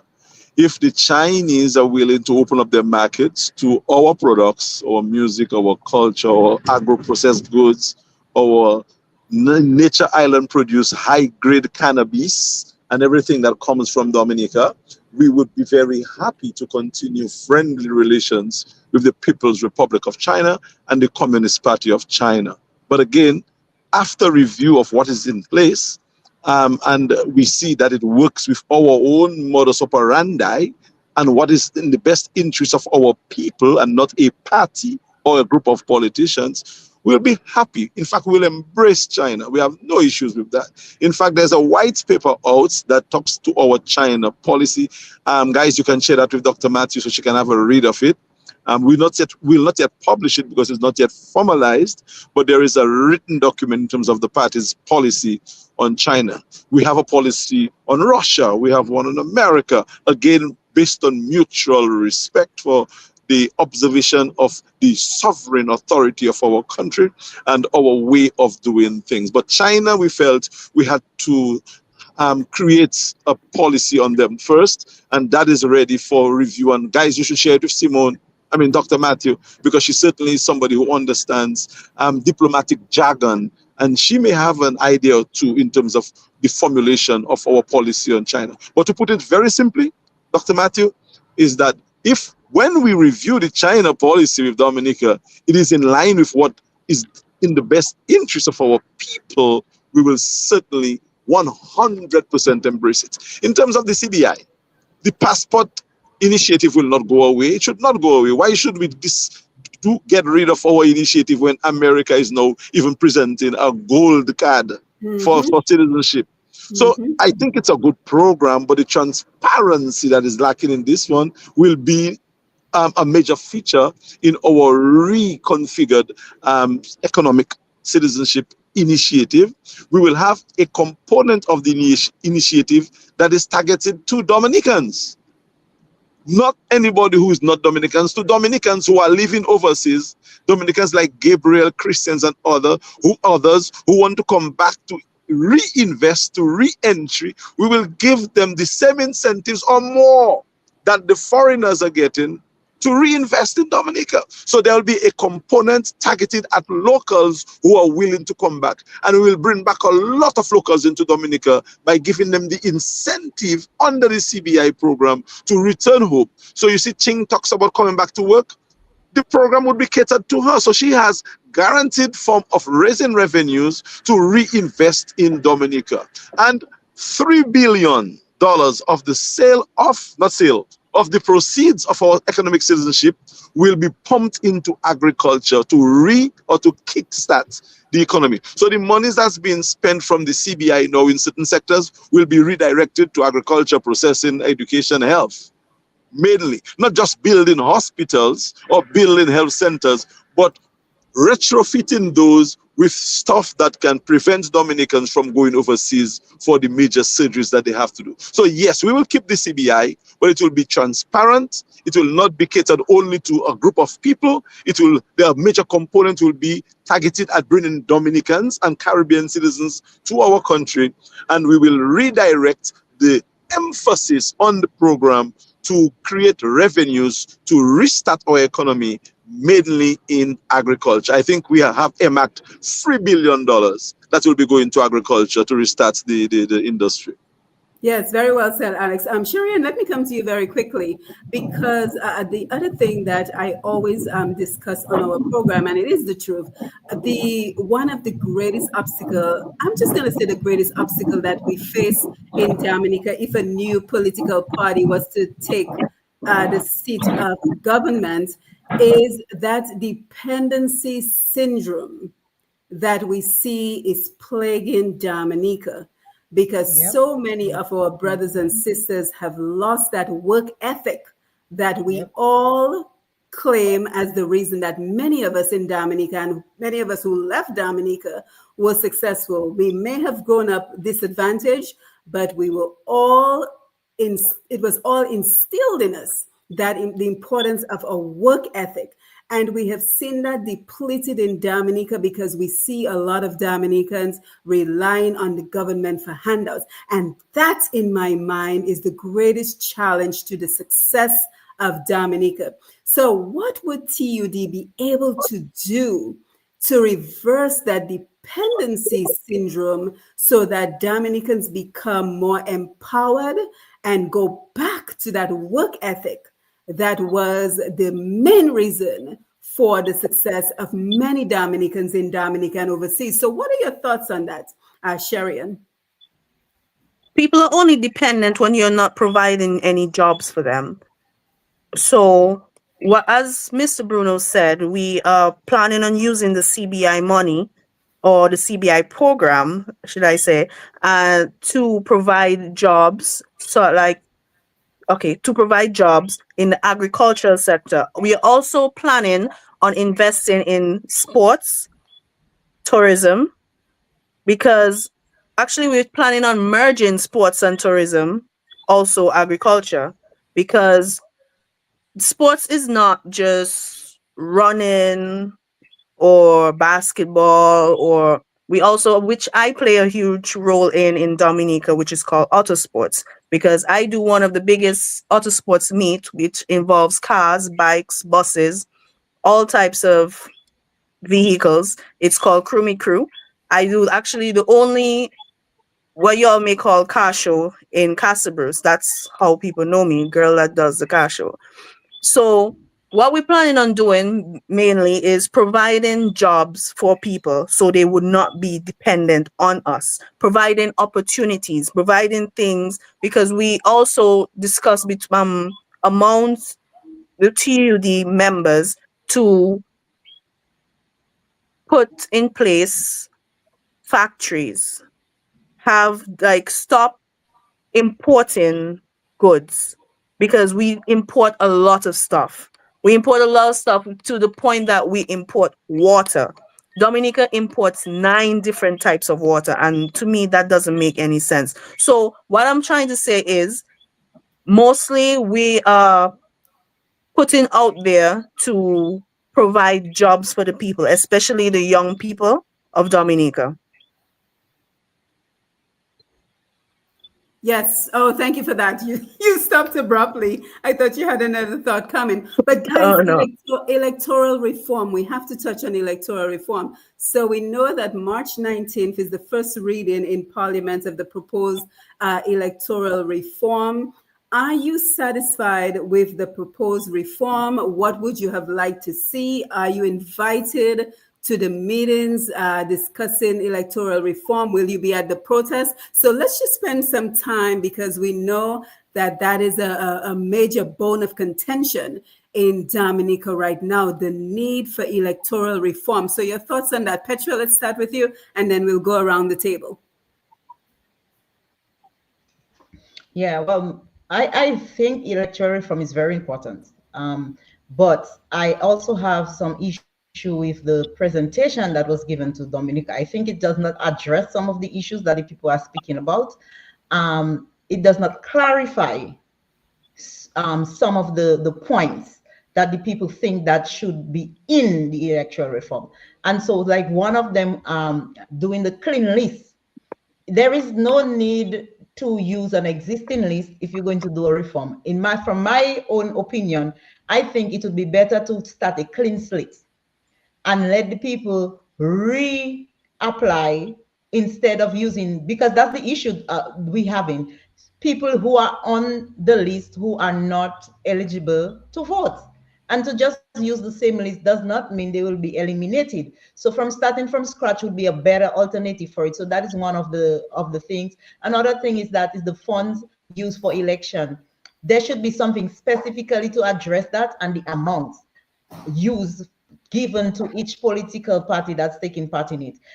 It should be outlined. If it's $20,000 for each political party for campaigning, it should be outlined. So at the end of the day, it could be placed in the budget there just for that purpose. So you don't have no uneven playing field. So there are lots of other things that I think it does not address. And I think that the people who are working to ensure that electoral reform is at its best and it's clear and it's beneficial for every Dominicans are doing a great job. And even if we are not out there like everybody else, we already supporting those who are doing the work. We encourage and we support them, and we are doing what we can to educate people on our end to let them know the importance of having a good reform. Mm-hmm. Anyone else? And Dr. Simon, I hear you say about a protest. There's a protest going on? On March 19th? We're not aware of any protest. Well, it's been on the radio.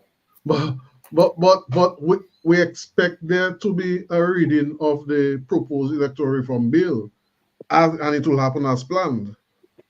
And the lack of presence in the parliament right now, that is a cause for grave concern. And we believe that there was a mistake. That was a very big mistake by the former main opposition party to not participate in the last general election. They're in creating a whole opportunity for the government to have an imposing mandate and do whatever they wish. So right now we believe that the bill is going to be read and it will be passed as planned. And I think it was a mistake to not participate in the last election. However, the focus right now has to remain with the people, because any demonstration, strike, whatever, it's the people in Dominica are not asking for that. That is why in times past you have seen little to no participation from the people in Dominica, because that's not what Dominicans are asking for. Mm-hmm. Sharian, you have any thoughts on that? Oh, no. Okay, excellent. So guys, the other thing that comes to mind is the new Trump administration, and it looks like the Caribbean region is one of his targets. So recently we heard him talk about that the Caribbean region has to select either the relationship with China or the relationship with the US. So how would you deal with the Trump administration and everything that is coming out of there? What would be your choice? Would your choice be to continue the relationship with China or to side with the US? And then we want to take some comments as well before we wind down. But America cannot demand on any sovereign country who their friends should be. You cannot. I cannot know you, Simon. America is our friend. Dr. Simon Matthew is my friend. I cannot demand of Simon who her friend should be. America should understand that we as a sovereign country are allowed to have friends with whoever we wish. Mm-hmm. Yeah, Alex, we were just talking about the demand that the Trump administration has made to select China, to pick between China or the US, and now we're even hearing that he's insisting that there's no more relationship with Cuba as well. So what are your thoughts on that? Because we might say, we're a sovereign country and we have the right to decide who we have relationships with, but are we prepared to face the consequences of not abiding by Mr. Trump's requests? Yeah, so that is a very serious question and very, very ticklish scenario. The number 47 is the chief executive of America, the most powerful nation on earth, economically, militarily, and everything else added to that.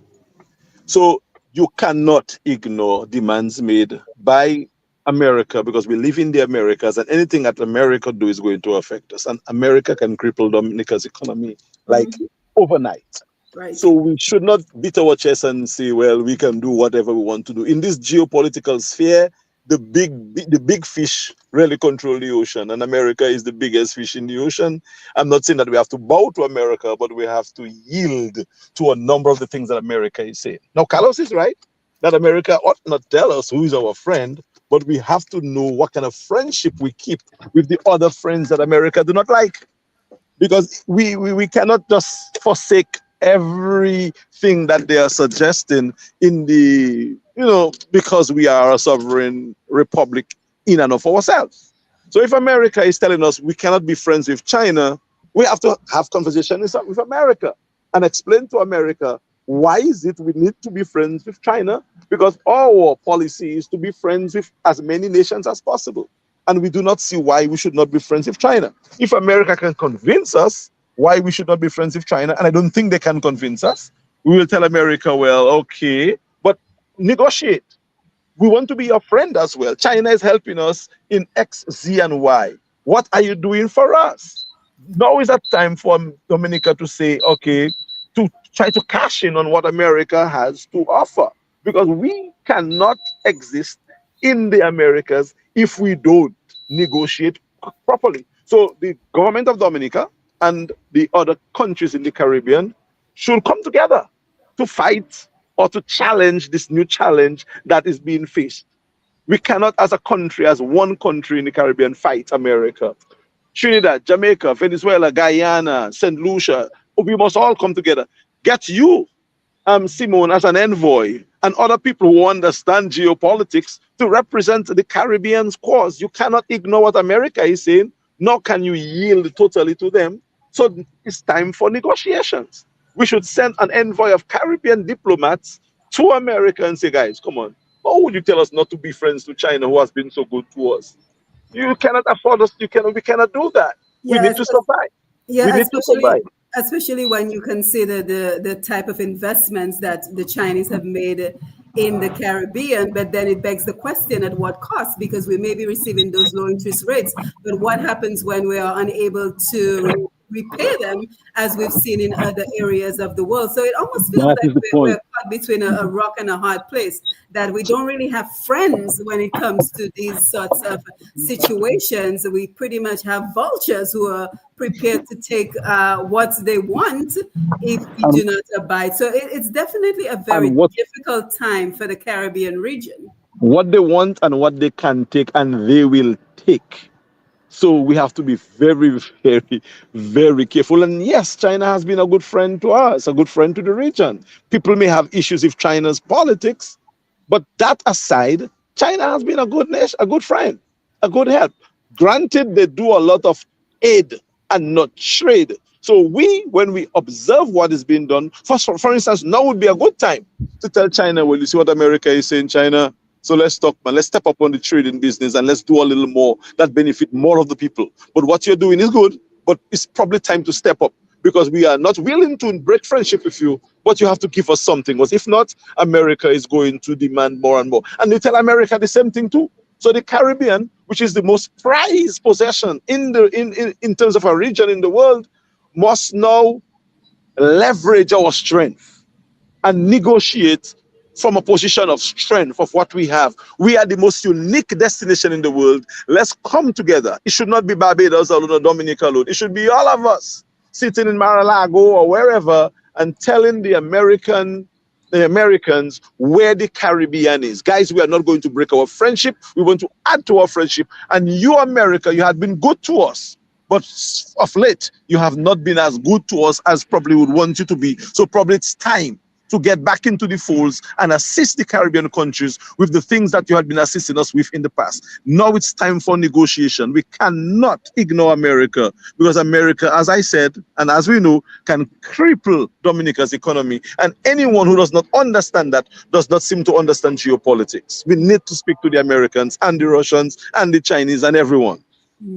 Yeah, so guys, as we wind down again, I want to thank you very much for being here. This has been a very insightful, engaging conversation. And if anyone missed the beginning or any part of the conversation, remember you can simply go to YouTube or Facebook and type in Q95 FM radio, and you will be able to catch the entire replay. But as we wind down, I want each one of you to answer this question for me, because as we know, Dominica is pregnant with a lot of issues.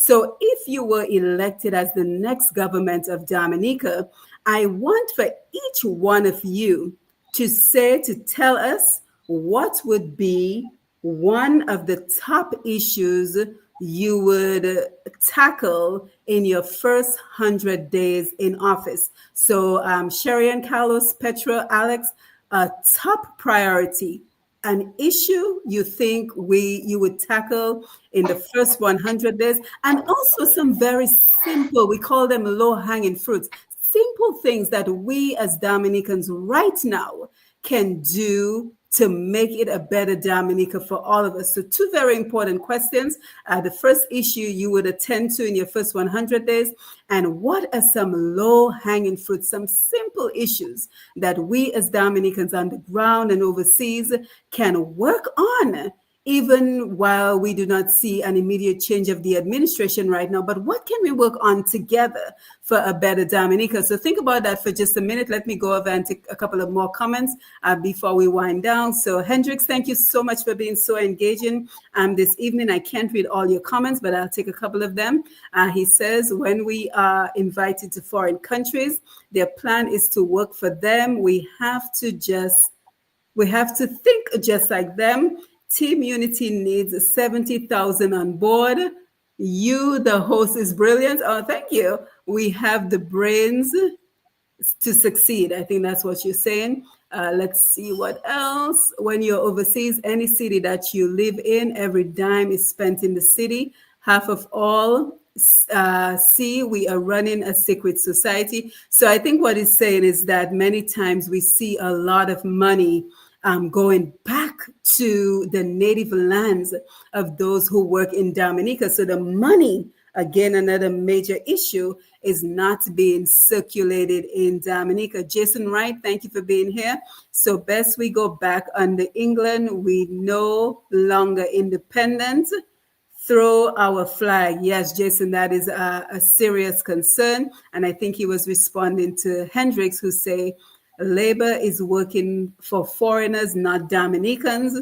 Critical thinking needs to be introduced to the general public. So guys, that question that I just answered, Hendricks, Jason, thank you very much for engaging with us this evening. And I'm sure a lot more people will come in and chime in on the conversation. So let's begin with you, Sherian.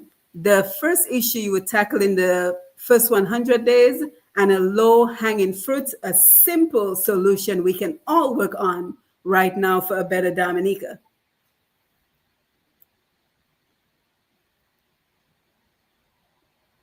Could you move on to another teammate? I'm still putting my thoughts together. Oh, thank you for putting some thought into it, Petra.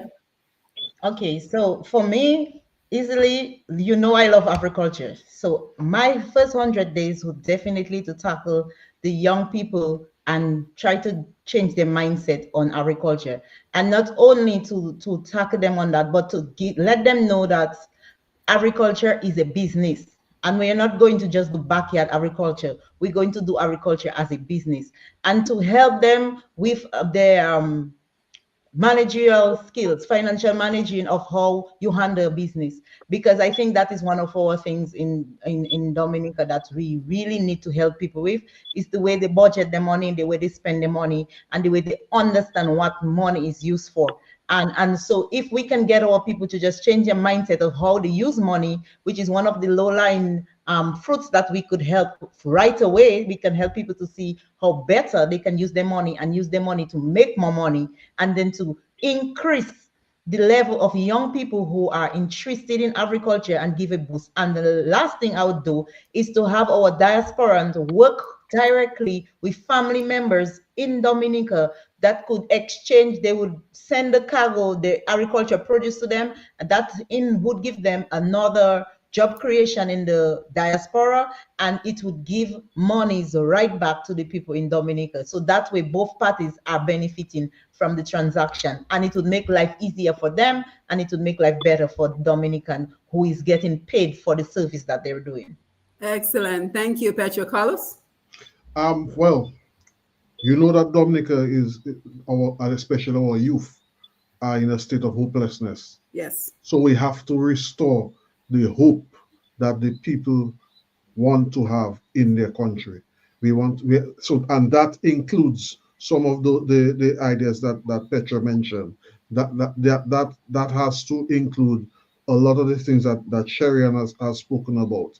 Because with the auto sports industry, there are plenty opportunities. With the agricultural industry, it's not just planting and dashing or planting and reaping and sending it to the VI.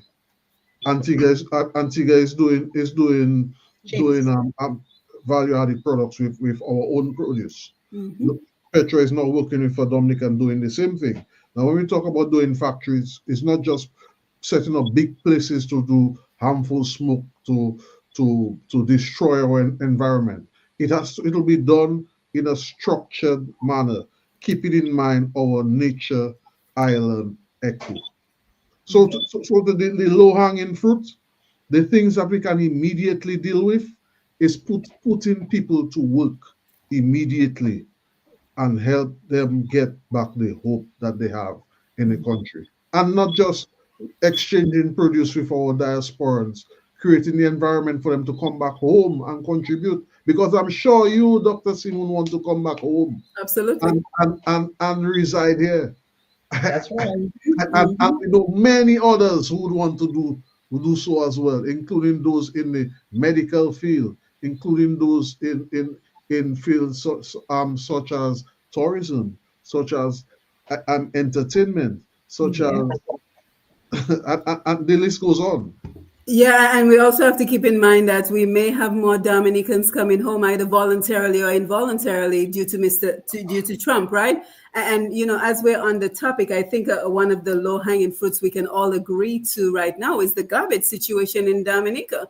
That is something that needs immediate attention, and we haven't even touched on healthcare, guys. I think you have to come back and join us again, Alex. You. Yeah, well, okay. The big emphasis on products or crops. How long does it take for lettuce to grow? Maybe Lambi can help us on that. Maybe like 3, 4 weeks, Lambi. 30 So days. lettuce, I 30 think days. So Yeah. all right. So you can get 3 sets of lettuce production. Let's say we cultivate 100 acres of lettuce. We have enough lettuce to feed the entire country and to export. You know how much money you can make on lettuce that's produced on 100 acres of land? What about tomatoes? What about carrots? These cucumbers, short-term, these short-term short-term crops, crops. I would invest in short-term crops in the first 100 days, and I can guarantee you would have free crops of those short-term crops. Let's say each of those short-term crops do at least $2-3 million. You're talking about maybe $10-15 million just on short-term crops alone in 100 days. So agriculture would be my focus. I would really kind of put short-term crops into the ground and start having money in the hands of the people who are producing those organic products that can be shipped to other countries to bring back foreign exchange. In terms of low hanging fruits, I think hope. We have to create a situation where we trust each other, where we love each other again, where we as brothers and sisters find it in our hearts to embrace those who don't share our same political views. Simone, there is nobody in any political party who can say that I am their enemy. I talk to Vado, I talk to Ras Kelly, I talk everyone in politics who is willing to engage, I will engage. So we have to get back that cordiality again, that sense of community, and that is what I would want to do, to engender love and to create hope in our people. Because the biggest problem we have in Dominica now is hopelessness, where the majority of people, or a lot of people, have simply lost hope and have kind of given up. We are losing people in terms of the brain drain is worse than ever before. So many young people are leaving the country.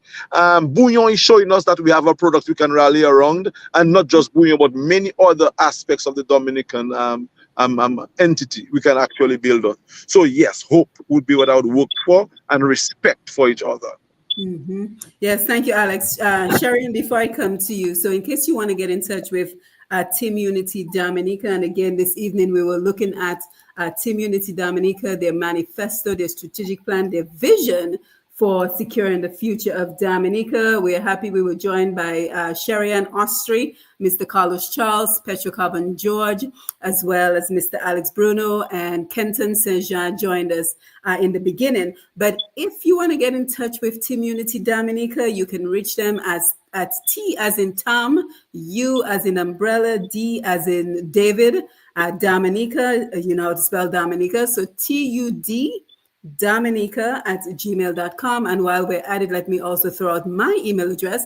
If you would like to reach me, it's going to be pushpast10@gmail.com. So that is pushpast10@gmail.com. Again, pushpast10@gmail.com. And Berman Jules, yes, I completely agree. Hendricks, you have very good ideas. We would love to engage with you. So you can feel free to reach out to me. Jason Wright says short-term crops with markets. And then Berman says, that's my idea, farming short-term. So guys, thank you so much for engaging with us on the Facebook Live. Thank you to everyone who listened. Sherian, let's come over to you for your response, and then we're going to wind down.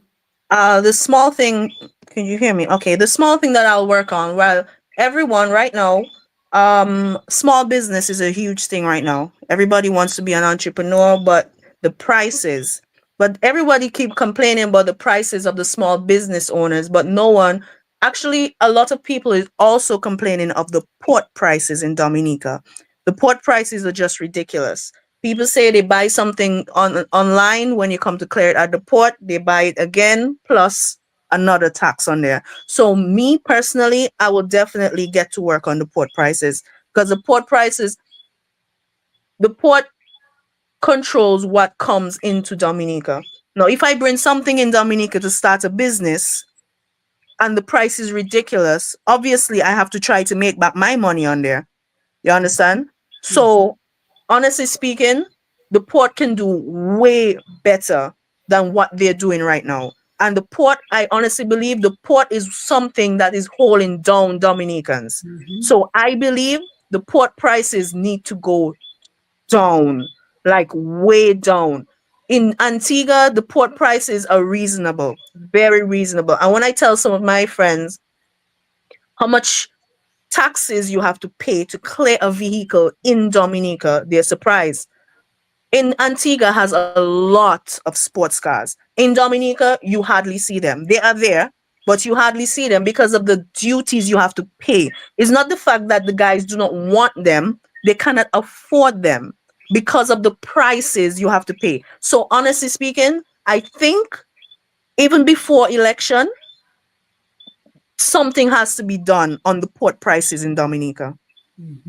Yes, thank you very much. Thank you very much, Team Unity Dominica. I think you guys represented yourself and your political party very well this evening, and I think you gave us a better understanding of who you are, what you stand for, and your vision for Dominica. So I want to thank you for joining us and for being here to take the questions from the audience and to engage with the audience. So again, we are happy to be on this journey with you, where we continue to harness the power of technology, social media, international radio, and podcasts to leverage the expertise of our brothers and sisters at home in Dominica and internationally for the benefit of Dominica. And as you can see, it is bearing fruit. So we see the collaboration between Petrocarbon George, who creates markets for Dominican produce and products, with Mr. Banis, who has one of the largest farms in Dominica, and he does so much more